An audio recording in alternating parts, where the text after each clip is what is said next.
Welcome back to HOA nuisance files. I asked for records, and they panicked. Karen shoved a backdated notice at my face and yelled that the date was the date and I should have known. You are not going to out-yell the process. I said it quietly, my hands at my sides, and I could see her face go red. Julie Martinez was the Welcome Committee Chair for Beacon Hill Village Association, and she had been waiting for me at my mailbox cluster with a clipboard, a laminated policy sheet, and a tow authorization slip already filled out except for the time. The notice in her hand said I had violated guest parking limits 7 days ago, but I had only been back in Sioux Falls for 4 days. I work medical device sales, always driving, always meeting clients in hospital systems across 3 states, and my schedule is logged to the minute. She knew that. She did not care. The rules do not care about your excuses, and neither do I. Her voice carried across the parking lot, and I saw a maintenance worker in a reflective vest slow his walk and turn to watch. We can tow first and explain later. That is how enforcement works. She clicked her pen 3 times, fast and sharp, like she was marking time on a bomb. I did not move. I had been through this twice before in other neighborhoods. Different states, different Karens, same playbook. Rush the target. Flood them with paper. Make them react emotionally so they skip the actual rules. I was not going to give her that. I need to see the original complaint and the hearing notice, I said. She tilted her head and smiled, the kind of smile that said she had been hoping I would ask. There was no hearing, she said. This is a summary enforcement under Section 12. You can appeal after you pay the fine and the tow fee. I felt my jaw tighten, but I kept my voice level. What complaint? I asked. She waved the clipboard like it was a court order. Multiple neighbors reported your vehicle blocking access, she said. The complaint log is confidential under privacy rules. I cannot disclose names. That was when I knew something was wrong. Blocking access meant fire lane or handicapped space. My truck had been in my assigned spot the entire time. Backed in, plate visible, no overlap.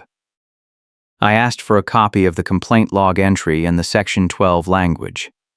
She said I could file a records request with the management company and wait 10 business days. Then she said the tow company had been notified and would arrive within the hour. I stayed calm, because I had one piece of proof that would end the whole game. I pulled out my phone and opened my work calendar. I tapped the screen twice and turned it so she could see the hospital meeting timestamps, the drive logs, the hotel folio from Omaha with the checkout date 4 days ago. I said nothing. I just let her look. She glanced at it for maybe 2 seconds, then looked away. That does not prove where your vehicle was, she said. You could have driven back early. The mail carrier came around the corner pushing a cart, and I saw Julie look at her like she had just been caught in a lie. The carrier stopped at our cluster and started sorting. Julie stepped back and folded the clipboard against her chest. I will be filing the enforcement action today, she said. You have 72 hours to remove the vehicle or pay the fine. Then she turned and walked toward the HOA office, her key ring jingling with every step. The maintenance worker met my eyes for a second and shook his head, then kept walking. I pulled my phone back out and took 3 photos of the notice she had tried to hand me, the one with the date that did not match. The ink was still glossy. I went inside and made coffee, then opened my laptop and pulled up the Beacon Hill Village Association bylaws. Section 12 was real, but it only applied to abandoned vehicles or safety hazards, and it required photographic evidence attached to the complaint. I searched my email for any hearing notice, any complaint notice, any mention of my truck. Nothing. I checked my move-in packet from 6 months ago. Nothing about summary enforcement. I checked the city towing ordinance for Sioux Falls, and it said all private tows required either a police dispatch number or a signed authorization from the property owner with a 14-day notice period unless the vehicle was blocking emergency access. Julie had neither. That was when my phone buzzed. Text from a neighbor I had only met once. A guy named Eric, who lived 2 buildings over and did HVAC work. He sent a photo with no message. I opened it and felt my stomach drop. It was a notice identical to mine. Same layout, same template, same wording. But the date was 8 months old and the name was someone else. A woman named Rachel Torres who used to live in Building 4. The photo showed the notice taped to her door, and in the background you could see part of a doorbell camera. Eric sent a second text. She moved out after they towed her twice in 1 month. She said the dates did not match, and nobody believed her. I called Eric, and he picked up on the first ring.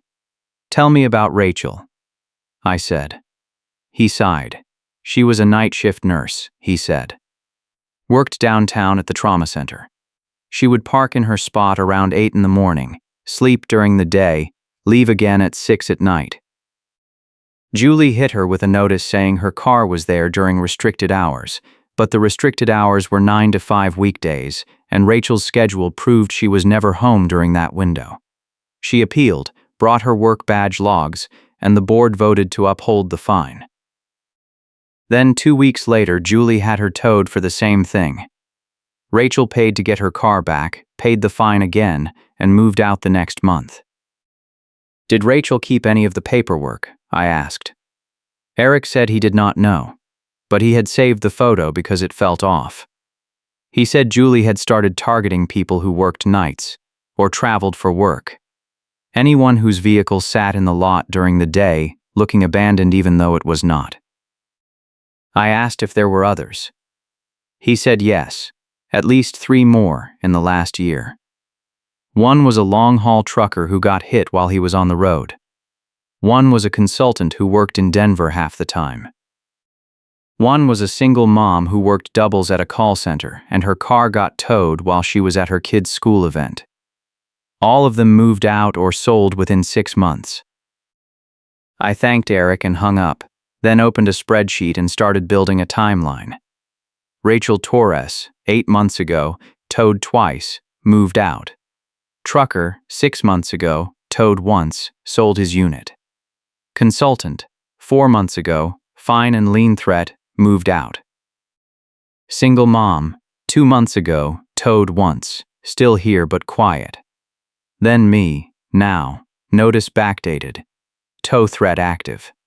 5 targets in 8 months, all with irregular schedules, all hit with violations that did not match the actual timeline. I opened the HOA portal and clicked on the meeting minutes archive. I wanted to see the votes Eric mentioned. The minutes for Rachel's appeal hearing were 2 paragraphs, no detail, just a motion to uphold and a vote count. No transcript, no evidence summary, no board discussion. The same pattern repeated for the others. Then I found something that made my hands go cold. The minutes for the April meeting listed a vote on a new towing vendor contract. The motion passed 4-1, with 1 abstention. The vendor was a company called Fast Lane Towing and Recovery, and the contract gave them exclusive rights to all HOA enforcement tows with a $50 kickback per tow paid directly to the association. The meeting notes said Julie Martinez had negotiated the contract personally and the board president had signed off. I Googled Fast Lane Towing. Their website was bare bones, just a phone number and an address on the south side of Sioux Falls. No reviews, no business license visible, no DOT number listed. I called the number and got a voicemail that sounded like it was recorded on a phone in a car. I hung up. I needed to move fast. The mail carrier had confirmed a delivery window, and if Julie was backdating notices, she could backdate the complaint too. I grabbed my keys and drove to the main office. The property manager for Beacon Hill Village was a woman named Denise Cowrie, and I had met her exactly once during move-in. She was practical, no nonsense, and she had told me flat out that the board ran hot and she tried to stay neutral. I walked in and she looked up from her desk, and I could tell from her face she already knew why I was there. "Julie called ahead," she said. "You are appealing the parking enforcement." "I am not appealing," I said. "I am filing a fraud complaint." Denise sat back in her chair and her expression changed. I put my phone on her desk and pulled up the photo Eric had sent me, then the photo of my own notice, side by side. "Same template," I said. "Same wording." "But my notice says 7 days ago, and I was not in the state 7 days ago." I pulled up my work calendar and showed her the timestamps.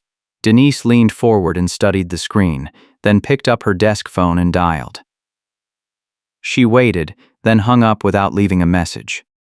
"I need to see the original complaint log," she said. "Let me pull the file."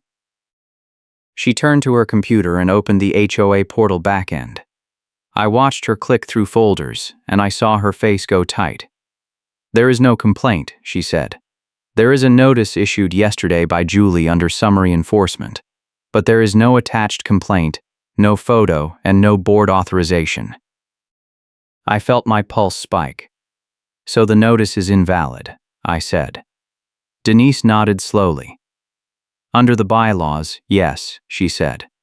"But Julie is the Welcome Committee chair, and she has been filing summary enforcements for months without board review." I did not know she was doing this until 2 weeks ago when another resident complained. I brought it to the board president, and he said it was within her authority as an officer. "Who is the board president?" I asked. Denise hesitated, then said his name was Colin Marsh, and he had been president for 3 years. I asked if Colin had any relationship with Fastlane Towing. Denise said she did not know, but the contract was signed in April and she had not been part of the negotiation. I asked for a copy of the contract and the April meeting minutes. She printed them both and handed them across the desk. I scanned the contract and saw the $50 kickback clause. Then I saw something else. The contract had a performance threshold. If Fastlane completed fewer than 10 tows per month, the kickback dropped to $25. If they completed more than 20, it went up to $75. The April meeting minutes said the contract was approved to improve response times and reduce abandoned vehicles. I asked Denise how many tows Fastlane had done since April. She clicked through the portal again, then turned the screen so I could see. 18 in May, 22 in June, 19 in July, 23 in August, 21 in September. I did the math in my head. Over 100 tows in 5 months, all private property, all HOA enforcement. At $75 each, that was over $7,000 paid to the association. I looked at Denise. "Where does that money go?" I asked. She pulled up the ledger and scrolled. "It is coded as enforcement revenue," she said. "It goes into the general fund. The board votes on budget allocations every quarter." I asked if any of the enforcement revenue had been allocated. She shook her head. "It is just sitting there," she said. "Nobody has touched it." That was when the door opened and Julie walked in. She saw me sitting across from Denise and her face went hard. "What is he doing here?" she said. Denise stood up and her voice stayed calm. "He is filing a complaint," she said. "The notice you issued does not have an attached complaint or photographic evidence, and the timeline does not match his travel records." Julie walked over to the desk and slapped her hand on the surface. "I do not need photographic evidence for summary enforcement," she said. "The rules do not care about your excuses, and neither do I. I am the Welcome Committee chair, and I have the authority to issue violations based on neighborhood reports. Multiple people called me about his truck." "Give me their names," I said.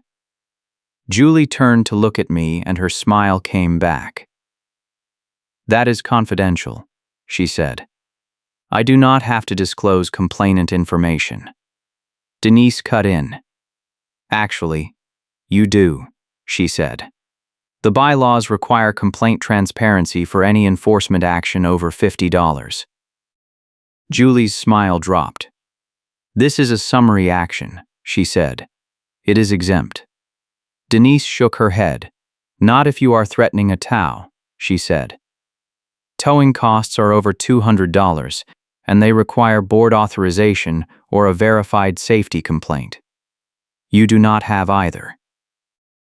Julie opened her mouth to respond, but her phone rang. She pulled it out of her pocket, looked at the screen, and her face changed. She answered without saying hello. What? She said. I could not hear the other side, but I watched her eyes go wide. I told you to wait for my call, she said. Do not move until I get there. She hung up and turned back to Denise. I have to go, she said. This is not over. She pointed at me. You have 72 hours. Then she walked out, her key ring jingling. Denise let out a long breath and sat back down. That was fast lane, she said. They are at your building right now. I ran. I got to my truck in under 2 minutes and drove back to the complex. When I pulled into the lot, I saw the tow truck parked nose into my assigned space, the hook already lowered, and the driver hooking up the front axle. Julie was standing next to him with her arms crossed, talking fast. I parked in a guest spot and got out. The driver saw me coming and straightened up. He was young, maybe mid-20s, and he looked uncomfortable. I walked up and said my name, told him I was the owner, and asked to see the authorization. He glanced at Julie, then pulled a folded paper from his pocket and handed it to me. It was a magnetic tow authorization placard with the HOA name printed at the top and Julie's signature at the bottom. The date was blank. The time was blank. The complaint reason said abandoned vehicle. This is not an abandoned vehicle, I said. It is in my assigned spot, and I am standing here. The driver scratched the back of his neck. I just go where they call me, he said. If you want to dispute it, you have to call the office. I pulled out my phone and took a photo of the placard, then a photo of the hook on my truck. Julie stepped forward. You are interfering with an enforcement action, she said. If you do not step back, I will call the police. I looked at her and kept my voice flat. Call them, I said. I want this on record. She pulled out her phone and dialed, and I heard her say there was a resident interfering with a lawful tow. She gave the address and said she was an HOA officer and she needed a deputy to respond. The dispatcher said someone would be there in 10 minutes. Julie hung up and smiled. Now we wait, she said. The driver looked at me, then at Julie, then back at his truck. I am not finishing the hookup until the deputy gets here, he said. Julie's face went red. You are under contract, she said. You have to complete the tow or you forfeit the fee. The driver shook his head. I am not getting in the middle of this, he said. If there is a dispute, the property owner has to authorize it directly or the cops have to clear it. The deputy arrived in 8 minutes. He was older, maybe 50, and he took one look at the scene and sighed. He walked over to me first and asked if I was the vehicle owner. I said yes and handed him my registration and license. He looked at them, then at the truck, then at Julie. What is the complaint? He asked. Julie launched into the same script. Abandoned vehicle, multiple complaints, summary enforcement, lawful tow. The deputy held up one hand. Is the vehicle blocking access? He asked. Julie hesitated.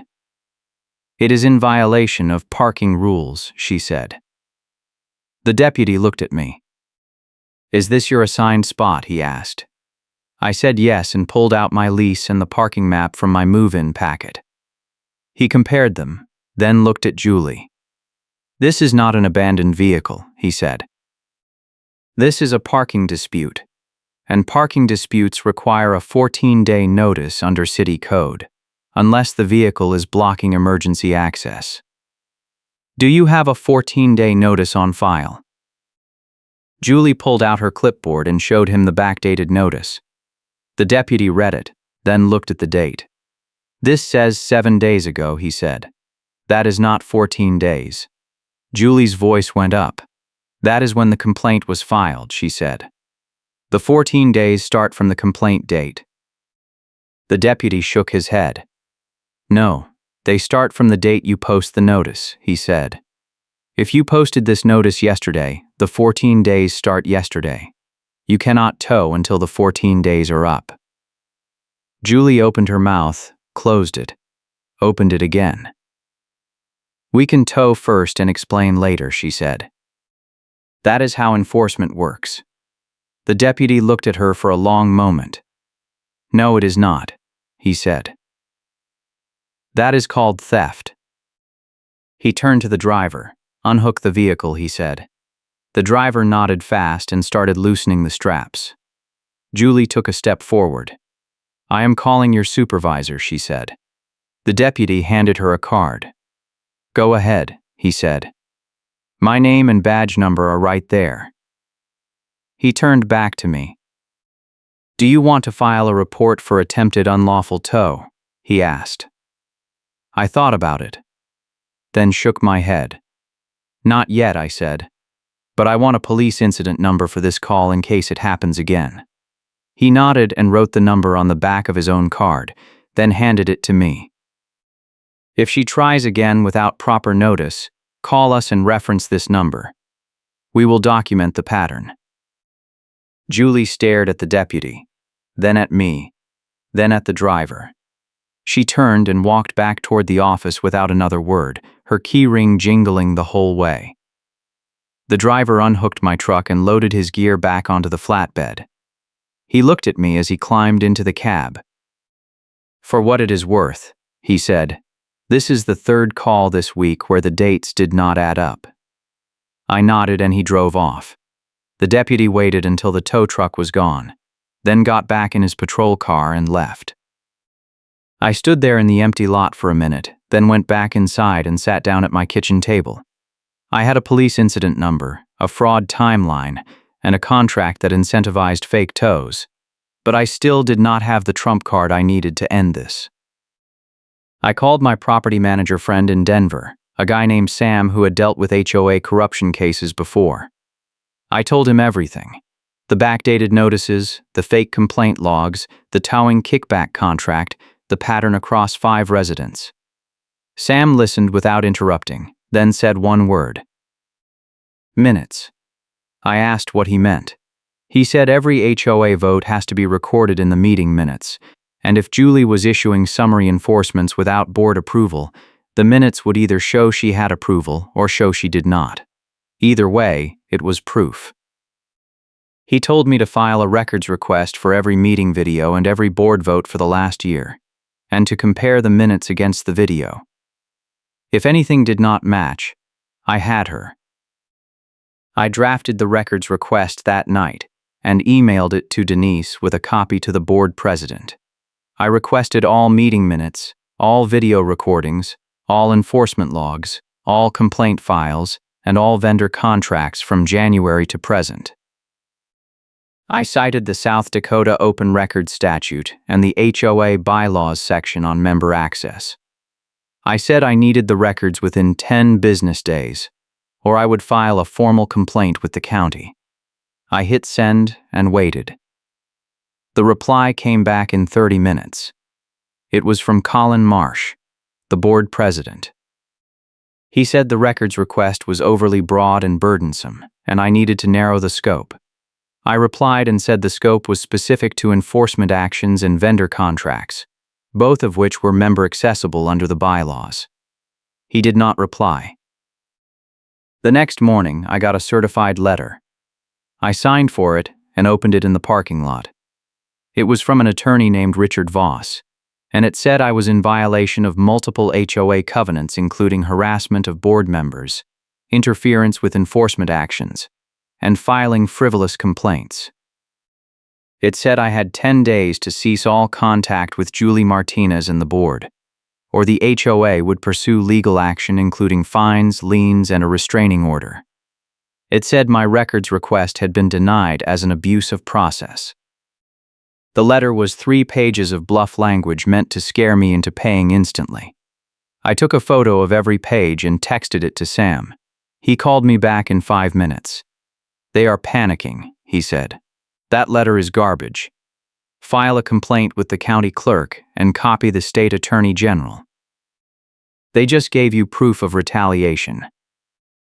I drove to the county clerk's office and filed the complaint in person. The clerk was an older woman who listened to my summary and nodded the whole time. She said I was the 3rd person this month to file an HOA complaint in Sioux Falls, and 2 of the others were against Beacon Hill Village. She said the state AG had opened a review of HOA enforcement practices after a surge in complaints about fake TOWs and backdated violations. She gave me a case number and told me to keep every email and every notice. I asked if I could get copies of the other complaints. She said no, but she could confirm they involved similar patterns. Backdated notices, missing complaint logs, vendor kickbacks. That night, Eric texted me again. He said a neighbor had been spreading bad information about my case, saying I was a troublemaker trying to get out of paying fines, and it was poisoning the room before the next board meeting. He said the neighbor was a guy named Todd, who lived in Building 3 and was friends with Colin Marsh. Todd had been telling people I was harassing Julie and threatening to sue the HOA into bankruptcy. Eric said half the neighborhood believed it. I asked Eric if he could come to the next meeting and back me up. He said yes, but he wanted to stay low-key. He did not want to get targeted next. I spent the next week gathering everything I could. I printed the complaint timeline, the towing contract, the April meeting minutes, the attorney letter, the police incident number, and the county complaint confirmation. I put it all in a binder with tabs. I also printed screenshots from the HOA portal showing the enforcement revenue ledger and the lack of board votes for individual tows. The binder was 2 inches thick. I practiced my presentation twice, timing it at under 5 minutes. I was not going to ramble. I was going to state facts, show proof, and sit down. The board meeting was on a Thursday night at 7. I showed up at 6:45 and the room was already half full. The meeting space was a rented conference room at the community center, and it had a long table at the front for the board and rows of folding chairs for residents. Julie was already there, sitting at the far end of the board table with her clipboard and her laminated policy sheet.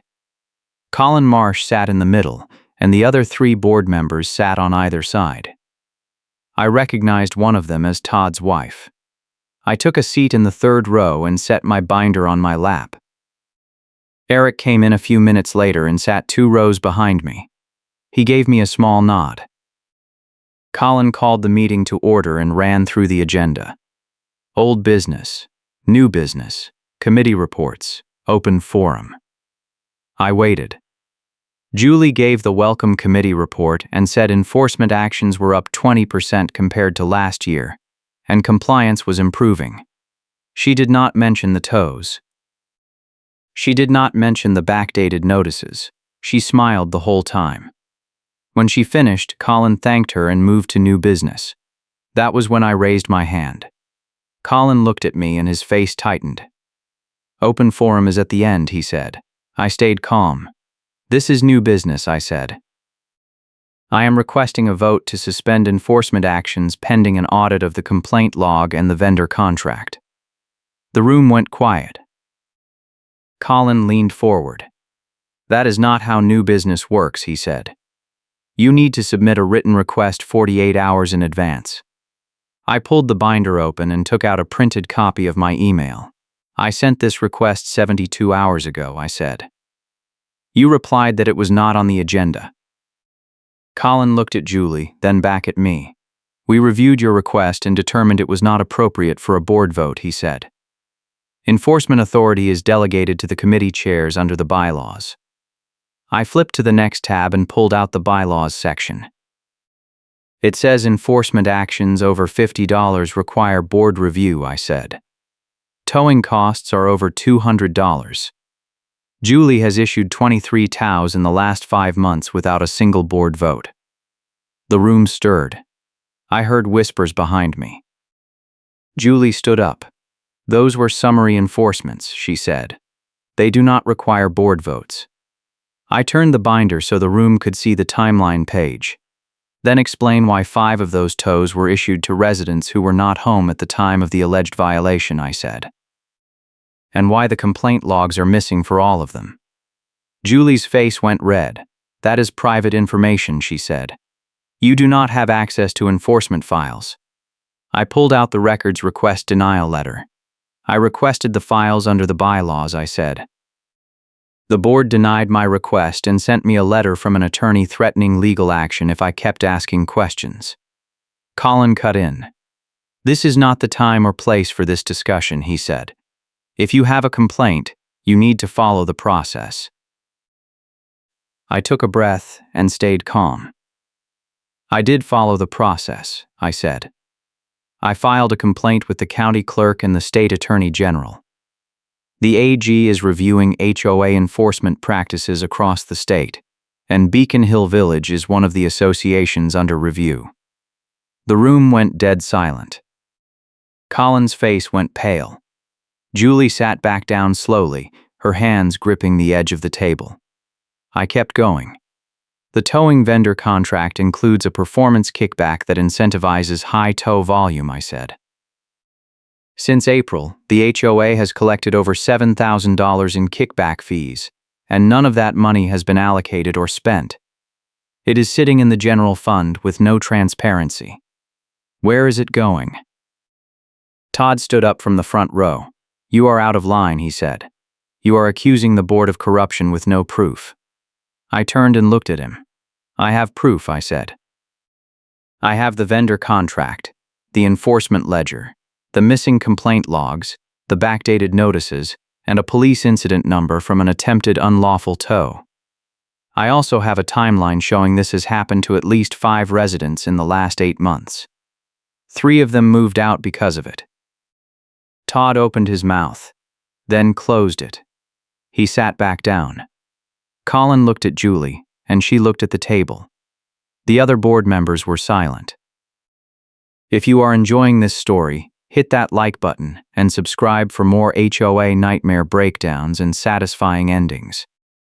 Then a woman in the back row stood up. Her name was Angela, and I recognized her from the single mom case Eric had mentioned. My car was towed in July, she said. I was at my daughter's school event, and I got a call from Fastlane saying my car was being towed for abandonment. I had to leave the event early and pay $230 to get it back. Nobody ever told me there was a complaint. I asked Julie for the complaint log and she said it was confidential. Angela looked at me. Is that the same thing that happened to you? I nodded. Exactly the same, I said. Another resident stood up, then another.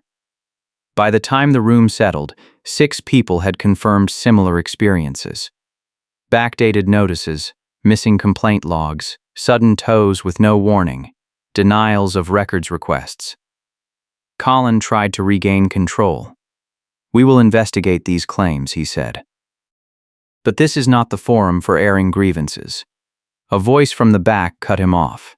Why not? It was Eric. He stood up with his phone in his hand. If the board is not going to address this, we will. I am starting a recall petition tonight. Anyone who wants to sign can meet me in the parking lot after the meeting. Julie slammed her hand on the table. You cannot do that, she said. Recall petitions require 30 days' notice and a special meeting. Eric smiled. Check the bylaws, he said. A recall petition requires signatures from 20% of the membership and a vote at the next regular meeting. This is a regular meeting. We have 30 days to collect signatures and present them at the October meeting. If we get the signatures, the board has to hold a vote. Colin stood up. This meeting is adjourned, he said. Julie grabbed her clipboard and walked toward the door, But Angela stepped in front of her. "I want my $230 back," she said. Julie tried to step around her, but two more residents moved into the aisle. The room was loud now, everyone talking at once. I stayed in my seat and let it happen. This was the moment I had been waiting for. The room was angry, the board was exposed, and Julie had nowhere to hide. I watched her push past Angela and walk out the side door. Colin followed her, and the other board members scattered. Eric walked over to me and held out his hand. "That was perfect," he said. "We will have the signatures by the end of the week." I shook his hand and closed the binder. I still had one more move to make, but I needed to time it right. The next morning, I got a call from Denise. She said Colin had resigned as board president overnight, and the vice president had taken over temporarily. She said the new VP wanted to meet with me to discuss a resolution. I agreed and drove to the office. The VP's name was Sandra Chen, and she was calm and direct. She said the board had voted to suspend all enforcement actions pending an internal audit, and they were terminating the contract with Fastlane Towing effective immediately. She said they were also reviewing all enforcement actions from the past year and issuing refunds where appropriate. I asked about Julie. Sandra said Julie had been asked to step down from the welcome committee, and she had refused. The board was moving to remove her at the next meeting. I asked if the board was going to address the missing complaint logs. Sandra nodded. "We are hiring an outside auditor to review the enforcement process," she said. "If there is evidence of fraud or retaliation, we will report it to the authorities." I pulled out the binder and slid it across the desk. "This is everything I have," I said. "Complaint timeline, vendor contract, missing logs, backdated notices, police incident numbers, county complaint confirmation." Sandra opened the binder and flipped through the tabs. Her face went tight. "This is more than I expected," she said. "Can I make copies?" I said yes, and she walked to the copy machine in the corner. While she was copying, I pulled out my phone and opened the photo Eric had sent me, the one of Rachel Torres's notice. I had been thinking about that doorbell camera. If Rachel still had the footage, it might show when the notice was actually posted versus when it was dated. I texted Eric and asked if he had Rachel's contact info. He replied with a phone number and said she had moved to Rapid City, but she might still have the footage saved. I called Rachel right there in the office. She picked up on the second ring. I told her who I was and why I was calling. She was quiet for a long moment. Then she said she still had the doorbell footage on her cloud account. She said she had kept it because she knew something was wrong, but she did not have the energy to fight it at the time. I asked if she could send me the video file. She said yes, and she asked if I was going after Julie. I said yes.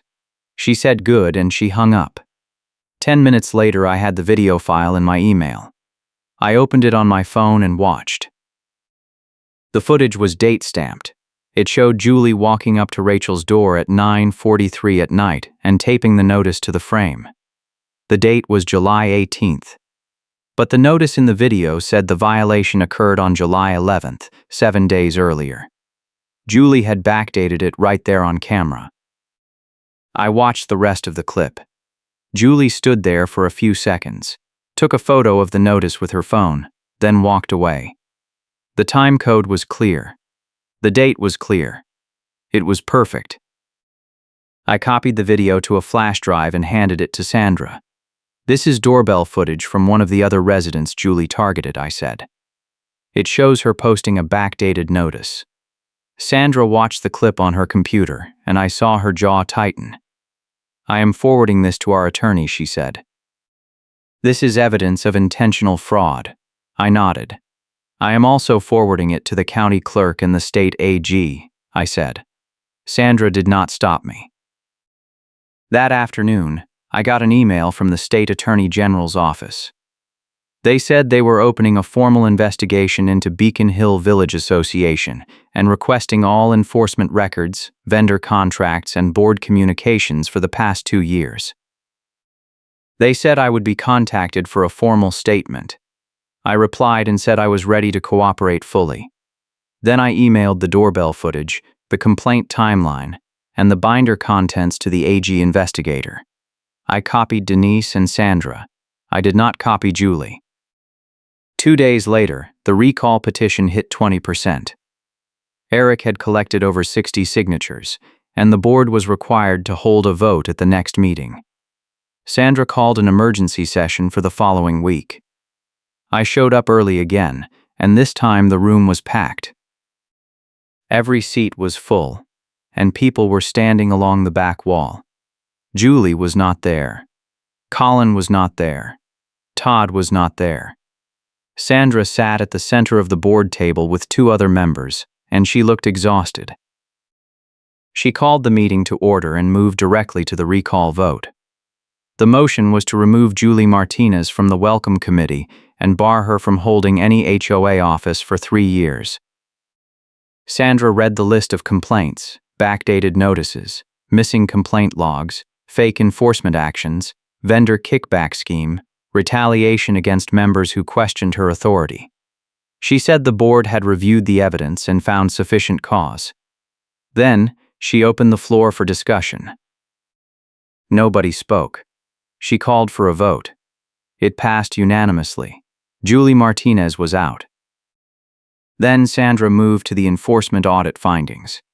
She said the outside auditor had identified 23 enforcement actions in the past year that lacked proper documentation, and the board was issuing full refunds to all affected residents. The total refund amount was over $4,000, and it would be paid out of the Enforcement Revenue Fund. She said the board was also terminating the Fastlane towing contract and returning to the previous vendor, which had a transparent fee structure with no kickbacks. She said the HOA would be implementing a new enforcement process that required photographic evidence, board review for all actions over $50, and public complaint logs with privacy redactions. Angela stood up. "What about the $7,000 in the enforcement fund?" she asked. "Where did that money go?" Sandra pulled out a ledger printout and held it up. "It went nowhere," she said. "It is still sitting in the account." The board voted last night to reallocate the entire amount to community improvements and to ban enforcement kickbacks permanently. The room erupted in applause. Sandra waited for it to die down, then continued. "The board is also cooperating fully with the State Attorney General's investigation," she said. "If any board member or officer is found to have committed fraud, we will pursue all available remedies, including criminal referral." I sat back in my chair and let the relief wash over me. It was done. The system had worked, barely, and only because I had refused to back down. Eric leaned forward from the row behind me and tapped my shoulder. "You did it," he said. I shook my head. "We did it," I said. "Without the petition, the board would have buried this." Eric smiled. "Next time someone tries this, we will know what to do." The meeting wrapped up 20 minutes later. I walked out into the parking lot and stood by my truck for a minute, just breathing. The air was cool and clean, and I could see the after-rain puddles reflecting the streetlights. I heard footsteps behind me and turned. It was Julie. She was walking toward her car with her key ring jingling, and she saw me watching. She stopped and stared at me across the lot. "The rules do not care about your excuses, and neither do I," she said. Her voice was quieter now, almost bitter. I did not reply. I just watched her get in her car and drive away. The next week, I got a check in the mail from the HOA. It was a full refund of the fine I had never paid, plus an additional $50 for administrative errors. The memo line said Enforcement Audit Resolution. I deposited it and filed the receipt with the rest of my documentation. Then I got a call from the AG investigator. She said they had reviewed my evidence and interviewed 3 other residents, and they were recommending charges against Julie Martinez for fraud, theft by deception, and abuse of fiduciary duty. She said the case would go to the county prosecutor, and I might be called as a witness. I said I was ready. A month later, I ran into Denise at the grocery store. She said the board had hired a new property management company, and she was transitioning to a consultant role. She said Beacon Hill Village was implementing a new governance structure with term limits and mandatory audits. She thanked me for pushing the issue. I told her she had helped more than she knew. She smiled and said she was just doing her job. I believed her. Eric texted me a few weeks after that. He said the neighborhood group chat had exploded with people sharing their own HOA horror stories, and a local news reporter had picked up the Beacon Hill case. The story ran on the evening news with interviews from Angela, Rachel, and 2 other residents. Julie's name was mentioned. The reporter said the state AG was investigating multiple HOA enforcement schemes across South Dakota, and Beacon Hill Village was the case that had triggered the broader review. Eric said Julie had deleted all her social media accounts. I never saw Julie again.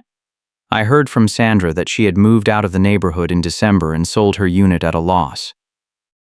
The new Welcome Committee chair was a retired teacher named Linda who sent out a newsletter every month with clear rules, upcoming events, and a reminder that all enforcement actions required documented complaints and board approval. The neighborhood felt lighter.